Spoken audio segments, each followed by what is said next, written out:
Well, didn't I tell you guys a little bit earlier today? I had a line. It was this: patience is a virtue.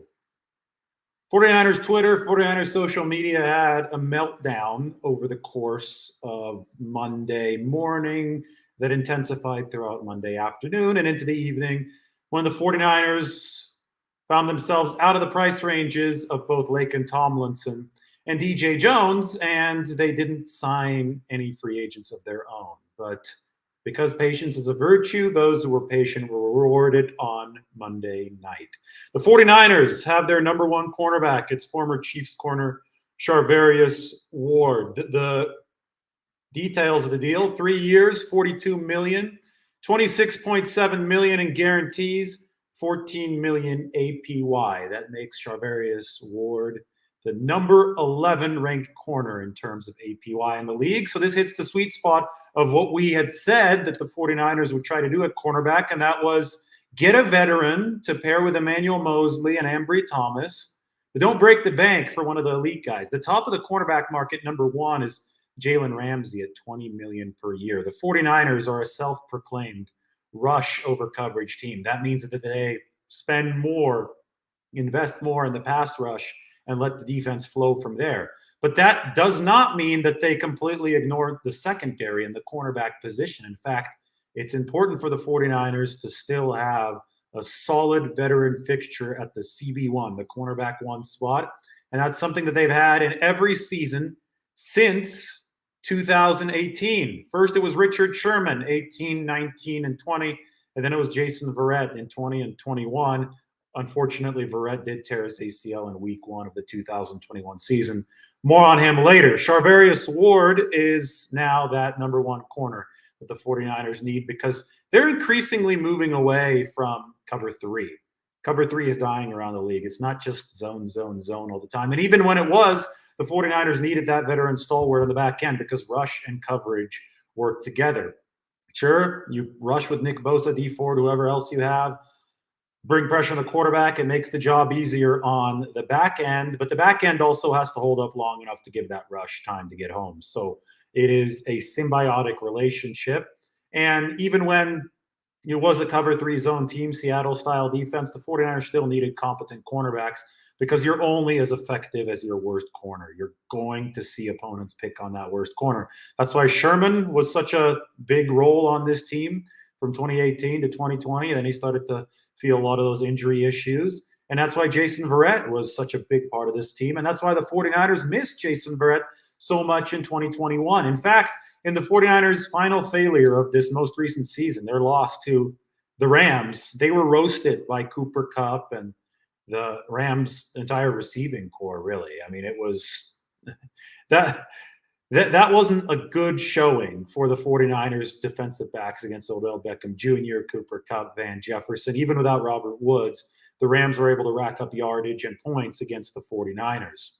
It was clear that the 49ers needed more firepower on top of Ambry Thomas and Emmanuel Mosley. And that's what getting Charvarius Ward does for the 49ers. He put up really good stats last year. His most recent season with Kansas City, a 51% reception rate, which ranked number 4 of all cornerbacks, a 73.6 passer rating into his coverage, which ranked 11 of all cornerbacks, and a 5.3% missed tackle rate, which ranked number 8 of all cornerbacks. So across the board, Charvarius Ward statistically brought what the 49ers need. He's a 6'1 cornerback, so he's got a slightly bigger frame, but he runs a 4.44 40. Press man coverage is definitely possible with Charvarius Ward, as it is with Ambry Thomas as he gets stronger, as it is with Emmanuel Mosley, who's gotten stronger. And you know what's interesting to me? Between Mosley and Ward, the 49ers might have 2 former undrafted free agents as their starting quarterbacks, guys with natural chips on their shoulders. Ward comes from Middle Tennessee State, undrafted and signed with the Cowboys in 2018. They traded him to the Chiefs before the start of the season, and Ward quickly ascended up the depth chart in Kansas City, all the way to the point where he actually intercepted Tom Brady in the AFC Championship game of his rookie season on a play that should have sent the Chiefs to the Super Bowl. But that play was nullified by the fact that a man named D. Ford lined up offsides. D Ford is now Charvarius Ward's teammate again with the 49ers for as long as D Ford stays on this 49ers roster, which probably will be until June 1st, unless the 49ers release him with a June 1st designation, or he could heal up and the 49ers keep him. I don't know, but that connection seems a little wild to me. Charvarius Ward was the man who intercepted Tom Brady, but it was nullified in 2018. The following season, Ward played in the Super Bowl and earned a Super Bowl ring, obviously against the 49ers. He had 4 tackles in Super Bowl 54. 4 career interceptions for Charvarius Ward, and as you can see, those numbers are good. He had a solid 2021 season. In fact, one thing that the 49ers probably noticed about Ward is that his worst game came in the regular season toward the end against the Cincinnati Bengals. Well, where did Ward's best game come? It came in the conference championship game again against the Cincinnati Bengals. So cornerbacks need to have a short memory, right? You get beaten on a play, you have to line up again and not get beaten the second time.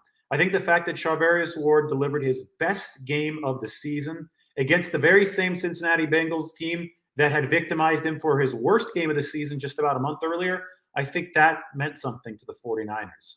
He was able to bounce back against the Bengals with a short memory. Obviously, the Chiefs did lose to the Bengals, but it wasn't Charvarius Ward's fault. I'm wondering how Ward is going to fit with the 49ers moving forward to this season. What will happen to Ambry Thomas? Because obviously it's Emmanuel Moseley and Charvarius Ward as the 49ers' 2 favorites to start at the cornerback position. So what happens elsewhere? How will this all work? There's a possibility because there's still a vacancy at nickel cornerback. K'Wan Williams is a pending free agent, and he'd cost some money to re-sign. With the 49ers trying to be frugal here, with the 49ers trying to develop their own, maybe when the 49ers move into passing situations, Emmanuel Moseley, who's played some nickel in the past, kicks in to play that slot cornerback position. He fills in for where K'Wan Williams used to roam. And Ambry Thomas gets playing time by coming in those situations to play outside cornerback opposite Charvarius Ward. If you like that setup, you could comment and say that you like it. If you don't like it, you could say you don't like it. But this may be a situation where the 49ers don't hire, and that's not really a football term, don't sign a dedicated nickelback. Either way, this takes pressure off of Ambry Thomas because you have Emmanuel Moseley, the more experienced, the more ready cornerback, and obviously Charvarius Ward, who's now being paid like a top cornerback to handle the 1-2 roles, and Ambry Thomas can work in naturally. And let's not take anything away from the improvement that Ambry Thomas showed over the course of the 2021 season, but let's also be real here and acknowledge that the 49ers cornerbacks left something to be desired in the NFC Championship game, and the 49ers will need more from that position if they are to finally reach the Holy Grail, if they are to finally win the Super Bowl. I see that the comment section is blowing up, so why don't we take a quick look? How are you guys doing? Are people finally happy? Well, yeah, thank you. People like the beard. It's getting a little bit longer. Jordan Bennett wants K'Wan back. And hey, the 49ers may still get K'Wan back, and they may still get Jason Verrett back. If they can get Jason Verrett on a very team-friendly deal like they did in 2020, that's an injury flyer kind of deal, right? And he played at a Pro Bowl level that year. Why not? Why not get an injury flyer deal if that is possible for Jason Verrett? And then if everything goes right, you can have Verrett and Charvarius Ward start, and you could have your depth go through Ambry Thomas and Emmanuel Moseley. I'm not saying that that's a likely possibility, but it's happened before with Jason Verrett, and why would the 49ers say no? So that's definitely still a possibility, depending on what happens with Jason Verrett. Speaking of that, I should probably have Twitter open just in case some crazy shit goes down. Always got to be ready during free agency. Tomlinson or Charvarius Ward signed for about the same. Yeah, well, the 49ers value that top cornerback position more than the guard position. Like I said earlier, the 49ers were never going to surpass $10 million APY for Tomlinson and $8 million or so APY for DJ Jones. And both of those guys surpassed those amounts. They were willing to pay for the cornerback. They're in on Stephon Gilmore. They're probably not in on Stephon Gilmore anymore. But hey, I mean, Charvarius Ward is not 32. He's 25. He's going to be 26 in May. So he's significantly younger than Stephon Gilmore. You saw the numbers. The numbers here speak for themselves. Solid cornerback. I think this is a good signing for the 49ers. You got some youth that is also emerging into stardom at the cornerback position. Again, look at the track record, not only his numbers, but the fact that he delivered his best performance in the AFC title game against the Bengals, the team that had victimized him earlier in the season. So patience is a virtue. 49ers have their first free agent catch of the offseason. The problem now still is the salary cap. They're going to have to get under it through some restructures or a trade of Jimmy Garoppolo. We don't have the exact terms of the contract yet. Here are the rudimentary terms from the agency, which is obviously going to be player skewed. 3 years, $42 million, $14 million APY. It might effectively just be a 2-year, $26 million deal with incentives being what makes the $42 million. I don't know. I'll let all you know when we do get to that spot. I'll let you know the financial details. We'll make a separate video. That's why you should subscribe right now. We'll also break down some Charvarius Ward film as soon as I get my hands on the all 22. But, the cursory glance, you've got a cornerback that's paid in the top 10 to 15. He's a rising talent at the position. The 49ers obviously need that. In fact, in the past, when they've needed that veteran cornerback to anchor that number one spot, they've gone for the veteran on the typical downslope of his career and Richard Sherman and Jason Verrett. And then they ended up dealing with some headaches because of that, especially a little bit further on into the injury-ridden tenures of those two 49ers after their primes with the team. So this time you have Ward, who's played, I think, at least 12 games and all of his NFL seasons so far, 2018, 2019, 2020, and 2021. He's going to be 26 next year, so he's about to enter his prime. And if you're the 49ers, you think that you can get Charvarius Ward's best football. I have an article up, I believe, on Athletic. Yes, it's there. Why don't you check out the chat section? $1 a month to subscribe to the Athletic. And as Mike says, don't forget to subscribe here. So don't forget to subscribe to this, $1 a month. It's in the chat section. And don't forget to subscribe to this channel. Speaking of this, I'm going to load the article. There it is. The 49ers have their veteran number one cornerback with their deal for Charvarius Ward. And that's one that I have to tweet as well. So let me get up on the Twitter machine, tweet this sucker out, and we'll take some more questions. We'll wrap up the day of free agency. Maybe I should go get some more water while I'm at it. There it is. It's tweeted out, guys. Danny G49, who's a good dude on Twitter. I don't know if he's watching. He responded to my tweet about Ward improving drastically between his worst game and then his best game, both against Cincinnati. And he had a great line. Any good corner has to have a short memory. And obviously Charvarius Ward has shown that. So there you have it on the screen. Make sure that you subscribe to The Athletic. I think the 49ers can obviously still sign other dudes in the secondary. You think about the safety position. I don't know how much Jaquiski Tartt's going to go for. I don't know if the 49ers will go to the draft to fill that strong safety spot, if they're going to pair somebody with Talanoa Hufanga. But their secondary is most definitely better now than it was before they agreed to terms with Charvarius Ward. I agree, Brandon. I think it's imperative the 49ers concentrate on the offensive line. I don't think they're going to spend money on receivers. I think they might try to save money by signing Jawan Jennings to a multi-year deal, but I don't think that they're going to be going all flashy receivers. They can get Marquez Valdes-Scantling at a decent deal, maybe, but absolutely more important to invest in that offensive line. Lenore, Ambry, Charvarius Ward, Emmanuel Mosley, not too shabby at that cornerback position. The 49ers have built it here over the past couple years. We're not exactly sure on the financial details for Ward. It's $42 million over 3 is 14 APY with the incentives. We need to figure out what the pre-incentive APY is going to be. I mean, I could search to see if there's more information on his contract. It's going to come out either now or soon. And at that point, I'll break down Charvarius Ward's contract. But the max worth of $42 million, that is a $14 million APY. And for compensatory pick purposes, it probably cancels out the Laken Tomlinson signing for the Jets. So right now, the only signing that the 49ers have in the comp game is DJ Jones leaving to the Broncos. And I don't see much more information on Charvarius Ward's contract besides what I have up here on the screen, which is that 14 million APY, up to that. So if he plays like a Pro Bowler, then that's great for the 49ers. If he doesn't, then the contract isn't that expensive. Either way, they have to fit something in the crowded cap situation, and now they'll, I'm guessing his cap hit in 2022 is going to be like 5 or 6 million. They're going to backload this deal because they're going to have more room in the future. That means they're going to be out 15 or 16 million over the cap, and they have to get under by Wednesday.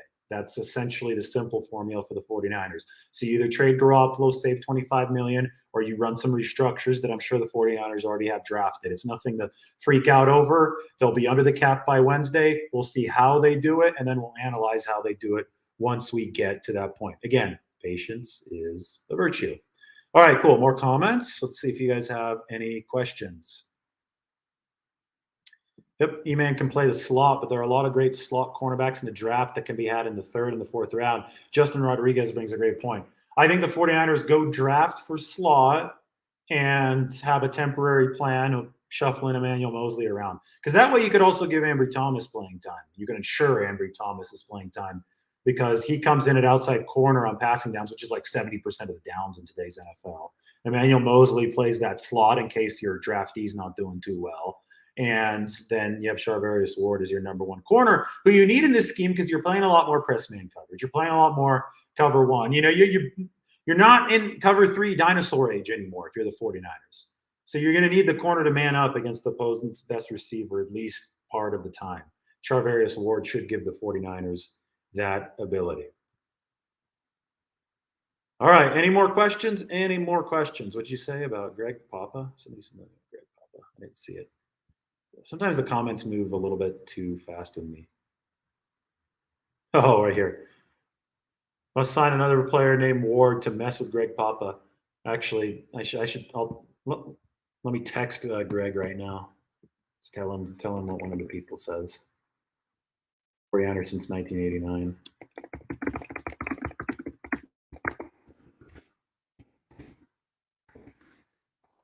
LOL. Somebody on my YouTube live says the 49ers should sign one more Ward to mess with you in the booth. Let's see what Greg says. This will be funny. I won't share it if it's not G-rated on the YouTube live.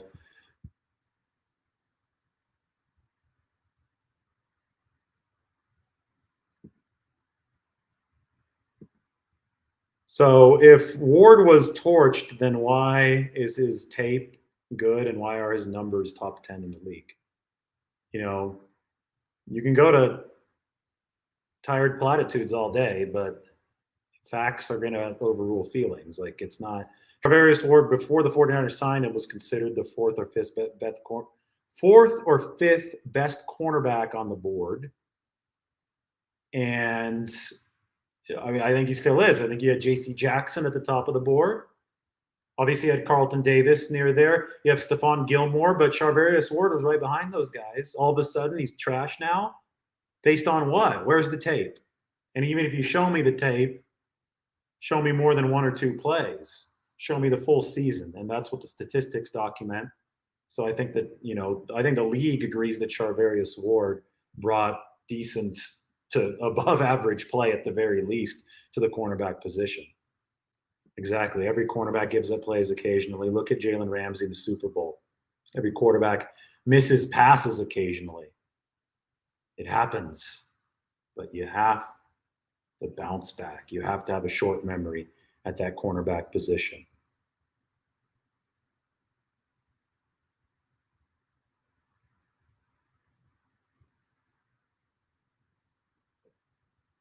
Here's a Chiefs fan. I like this. Ward is a really good player. Wish we could have kept him. That's what the 49ers are saying about Laken Tomlinson and DJ Jones. See, the salary cap affects everybody. It affected the Chiefs in losing Charvarius Ward, a player that they wanted to keep, in the same way that it affected the 49ers in losing DJ Jones and Laken Tomlinson, 2 players they wanted to keep. This is how the league works. And this summarizes the first day for the 49ers of free agency. I was just tweeting about this, and maybe I could bring this up onto the screen here and talk about it some more. The Charvarius Ward signing interrupted my flurry of tweets, but I'll read them to you right here. This was the key thread. A note for those who say the 49ers don't spend. Under Kyle Shanahan and John Lynch, the 49ers have actually awarded more positional record contracts, 5, than any other team in the NFL. This may increase to 6 when the 49ers do re-sign Nick Bosa.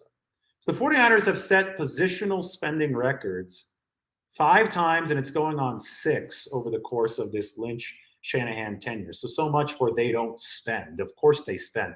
The reason that they couldn't retain Laken Tomlinson and DJ Jones, 2 middle-class players, is because they've spent so much on these 5 other guys, positional record amounts. They went from Garoppolo at quarterback, Kyle Juszczyk at fullback, George Kittle at tight end, Trent Williams at left tackle, and Fred Warner at linebacker, probably soon to be joined by Nick Bosa at defensive line. All those guys in line or already own positional salary records at the time that they signed. So the way that the 49ers built this team, that they have definitely spent on their core star power. That's the very dynamic that's currently putting a squeeze on their roster's middle class. The Shanahan-Lynch long-term goal is to field a nucleus of homegrown stars surrounded by a rotating supporting cast that benefits from the system that the 49ers have put in place. And I think the system is doing pretty well. 2 NFC championship games in 3 years. And the system, as far as player development, has taken a player that the 49ers acquired for a 5th-round draft pick in Laken Tomlinson, and it's taken a 6th-round draft selection in DJ Jones and turned both into double-digit multi-million-dollar signees with other teams. I think that's a pretty good corroboration of the system, and there are other success stories of this 49ers system. So you have this nucleus that you pay of star players, but you can't pay the middle-class guys because the salary cap exists. So you let the system take care of the margins, the supporting cast. I hate to use brick by brick because that's what the team uses, but the big bricks are guys like Bosa, guys like Kittle, and then the glue in between them, that changes more frequently, but the system ensures that it's high quality. That is the 49ers' vision. And as the salary cap presumably increases in 2023 and beyond, with revenue from new NFL media deals, the size of the core of stars that the 49ers have and can retain with lucrative extensions will theoretically grow. Cap gets bigger, league gets richer, revenues up, salary cap up, and the 49ers will be able to retain more players that are stars. So that's great news with Deebo Samuel coming up to be paid, with Nick Bosa coming up to be paid, with theoretically next year, Brandon Ayuk coming up to be paid. You want that core of star power to be bigger. But as long as there's a salary cap, the star core cannot envelop all 53 men on the roster. You can't have 53 stars and nobody else. It just doesn't work that way. Even if you have 20 stars, you're going to have 33 fillers. And the way to fill the rest of the roster is through the draft, because that's the most cost-effective way of filling it, through cheaper signings. And then you let the system elevate those players into a title contending unit. So that should explain the 49ers strategy. That's why there are going to be days like today when you can't meet the price for Laken Tomlinson. You can't meet the price for DJ Jones. But a position that they have prioritized more than guard or more than nose tackle has been that top cornerback position, even though they prioritize defensive line even more.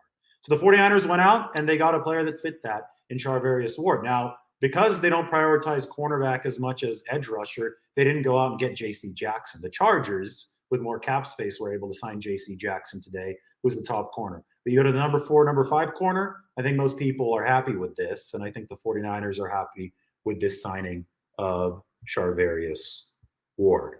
We're about to break 500. That's awesome. Why don't you guys subscribe, and I'll stay on for a little bit longer. They drive to the Bay Area really early tomorrow, and then if news hits, I have to pull over to the side of the road. You might see me doing a YouTube live from like an exit of 99 or something tomorrow. In-N-Out Burger won't even be open that early in the morning. Maybe I'll do a YouTube live. Like, hey, is there a good breakfast sandwich spot? I'm going to be going down from Shaver Lake, through Madera, probably up 99 to Modesto, So I'm going to go through Merced, Chowchilla, Modesto, Turlock, Colin Kaepernick's hometown of Turlock, Tracy. Then I'm going to hit the Bay Area. Then I'm going to kind of rope up to College of Marin where I teach my class. Anyway, anywhere on that path, especially a little bit early on, if there's a good breakfast sandwich, let me know, and I'll do a video from there tomorrow, and we'll talk 49ers from that way. Then I'm going to go down into the city after, and I'm going to swim in the Bay. I'll do a video from there too. So tomorrow's going to be a fun loaded day. Hopefully I'll have time to swim during all this free agent craziness, but it's important to me. I'm not going to go through Fresno. I appreciate that, but I'm going to kind of cut off Fresno. I'm going to be going up through Madera. I'm not going to get McDonald's. No, you guys got to give me something a little bit better. I today in my offensive line piece, I recommended that the 49ers look at David Kessenberry, who played for San Jose State. He reminds me a lot of Tom Compton, and that's not a bad thing to be a depth offensive lineman because you could play guard or tackle, good run blocker, not a great pass blocker, but as your sixth or seventh offensive lineman, you really like that with David Kessenberry. So that would be a notable offensive line prospect to answer your question. Yes, I agree with you. The 49ers are not signing Tom Brady. Impossible to sign a guy who's under contract with a team that doesn't want to let him go, and that's Brady with the Tampa Bay Buccaneers. Wonder if the 49ers should bring back DJ Reed on a cheap contract. Yeah, if they can. But DJ Reed might cost a little bit more. He might be a good special teams guy. Interesting take right here on Charvarius Ward. First matchup against Jamar Chase, the refs were awful, throwing flags like crazy. In the playoffs, the refs let them play much more, and Ward did really well, held Chase in check. Thank you, Kid Low. I respect you as well. I respect everybody except for the people that just try to talk shit for no reason. Then we just kind of dunk on them, so it's kind of fun. Where's Jimmy going? Hell if I know. I think Indianapolis is the favorite. Maybe he's not going anywhere. just for John Lynch and Kyle Shanahan to troll everybody. But we'll figure it out here soon. Good to see you as well, 49ers Josh. Any new news on Twitter? No text back from Greg Papa. He's big leaguing me right now. We had a nice show with Greg Papa on here a few months ago. That one was fun. Oh, boy, we got the crowd wanting to keep Jimmy. 49ers better keep Jimmy if they want to win next year. I mean, he wins. He's a winning quarterback. You can't argue with that. And they still have him on the roster as of right now. So we'll see what the 49ers do. But that's not plan A. Let's put it that way. That is not plan A. Likely, I agree. Draft a safety at 61. Let Tart walk, especially if Tart's in the command $4 million. It's tough for the 49ers pay anything these days with where they at with the cap. This is not the choice. Because right now, Deebo Samuel's cap hit's like $3 or $4 million. It's small. And you could keep it at that for 2022 before the cap explodes. So Deebo's on a rookie contract. It's the choice is not Jimmy or Deebo. The choice is Jimmy and other potential signings right now. I don't know. They might do it, Valdez-Scantling. And I talked about Jason Verrett early in this video. There's a chance if the 49ers can get him on the same kind of flyer, post-injury flyer, better minimum deal that they had in 2020, they'll bring Jason Verrett back in 2022. But I don't know if they're going to be able to do that. And, yeah, the 49ers might be able to find a replacement for DJ Jones via the draft, and they might have already drafted that replacement that you're talking about, Javon Kinlaw. If Kinlaw is healed now, I mean, he's working back from the ACL injury. If that is something now in the rearview mirror, if that surgery is what did it to help Kinlaw get over the hump, then it's him and Armstead on that inside. It's up to them now. 49ers showing some belief there, and maybe draft another guy to develop. But I mean, at some point, these draft picks have to deliver. The clearest path forward without Laken Tomlinson and without DJ Jones is for Aaron Banks and Javon Kinlaw to step up. That's why you drafted those guys. That's why you invested those picks in those guys. Again, the 49ers' 9 draft picks in 2022 will cost a total of $7.6 million to pay for the season. The annual average value of DJ Jones alone is $10 million. So 9 players will cost less than DJ Jones alone. Laken Tomlinson's even more expensive, $13 million with the Jets. That just gives you an idea of how valuable these draft picks are, because you can bring young talent in and it fits under the salary cap. But that young talent has to perform or your team is going to struggle. Your team will suffer if it doesn't. So that's why there's so much pressure on Javon Kinlaw. And that's why there's so much pressure on Aaron Banks. And I talked about that a little bit earlier today. In fact, the other article from earlier today, which we can share with all of you, is right here.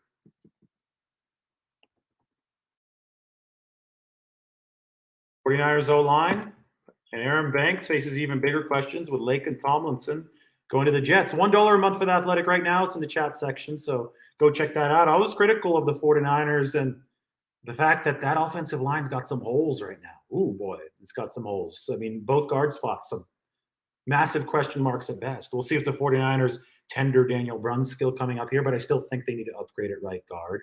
And obviously, their most durable offensive lineman will now be with the New York Jets. So what are they going to do on the interior line, especially if Trey Lance starts? You need to be better at those guard positions. So make sure that you check out those two articles, that one on Banks, Laken Tomlinson, and all that, and then this one on Charvarius Ward. Man, over 500 viewers. This is good. I'm going to watch some Ward film. We'll break it down, so subscribe to the channel. We'll get more into that as time goes by. Those of you who are new here, I'm in the middle of an 8-part series on Trey Lance. Every single episode is a breakdown of every single play from a particular quarter of him starting for the 49ers at quarterback in 2021. So we are now on quarter 7 of 8, which is the third quarter of the game against Houston. So it's about to be lit. So make sure that you go back, subscribe, and watch the first 6 episodes of every Trey Lance snap broken down. It's probably more fun than me just sitting here looking at the camera and talking. And be ready for when I come out with episode 7, which is quarter 3. All the more reason to just hit that subscribe button right now, because we got good content coming out all the time. And then this is free. YouTube is free. But if you want to subscribe to the best written coverage of the 49ers, Matt Barrows and I have it for you on The Athletic for $1 a month at those 2 lists that I put there. Mike does a great job here helping out with the channel. And he said there's a 49ers playlist under the channel for the 8-part series. Every snap is there. So he's organized that into a playlist. So thank you, Mike. You guys can go ahead and check that out. Also, new viewers, did you know that Mike is from Visalia? Awesome stuff. I'm from Visalia too. Visalia Pride. Yeah, don't forget to hit that like. Don't forget to hit it. That's not a threat. Just hit the like button. You know, I also like Daniel Brunskill and Tom Compton as offensive line insurance. And maybe David Kessenberry as offensive line insurance. But they already have Jake Brendel, so that's going to be one piece of insurance probably at the center position. Unless Brunskill could be the backup center. But boy, you need some starting caliber players, especially if it's going to be Trey Lance's first year starting. So that's what I think the 49ers have to do. Well, I don't know. The defensive line has always been a priority for the 49ers. I've always argued that the 49ers haven't made the offensive line enough of a priority. I thought that it was huge that night last year, which is about a year ago to the day, where they went out and they signed Trent Williams and Alex Mack. I thought that was a step in the right direction, but they still need to do more up front. All right, everybody subscribe. It's time to go rest. I got to be up early. I got to drive. I'll be working from the road tomorrow. It's all going to be great. So thank you to all you new viewers. Let's get that channel to grow. And check out the 2 links that I put up there. And yeah, smash that like button. I love it. All right, everybody take care. 49ers sign Charvarius Ward. So patience is a virtue. Remember, never forget. Patience is a virtue. More's coming tomorrow. And hey, we're still over a day away from the actual start of free agency. So you know it's about to be lit on the channel. Talk to you all soon.